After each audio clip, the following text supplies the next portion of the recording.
Hey guys, our first little mini lecture is going to be on photosynthesis, and so I just kind of want to orient you. Right now we're in a plant cell, and this is your chloroplast, and inside your chloroplast you have these thylakoids. They look like stacks of pancakes, and so the way I tell my students to remember it is you always pour syrup on your pancakes, so the white stuff in here is kind of like syrup, but it's called stroma. So you're in the thylakoid for step 1 and the stroma for step 2. So photosynthesis is broken down into 2 steps, and here's your main equation that we're going to be working on. 6 CO2 plus 6 water yields glucose and oxygen.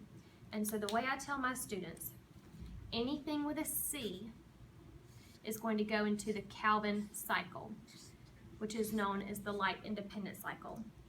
Everything else is going to be used in the first step, and that's going to be in your thylakoid, and that's the light dependent reaction. So since it's the light dependent reaction, sunlight comes into the thylakoid and it's going to break water.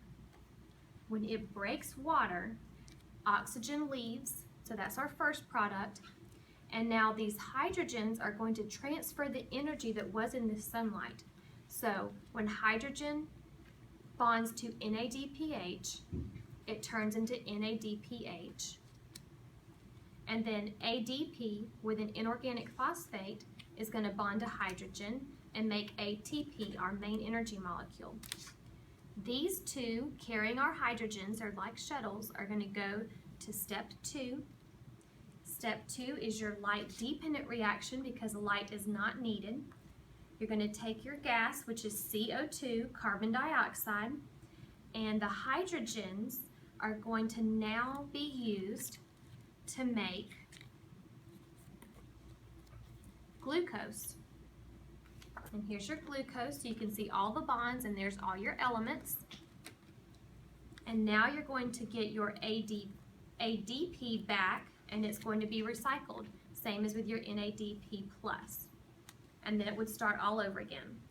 So just to recap, first you have your carbon dioxide and your glucose. That's going to be in your Calvin cycle. Your water and your oxygen are going to be used and then produced in step 1, which is your light dependent reaction. So first, water is broken by light, oxygen is removed. Those hydrogens are now going to be combined with the CO2 to make glucose, and that's photosynthesis.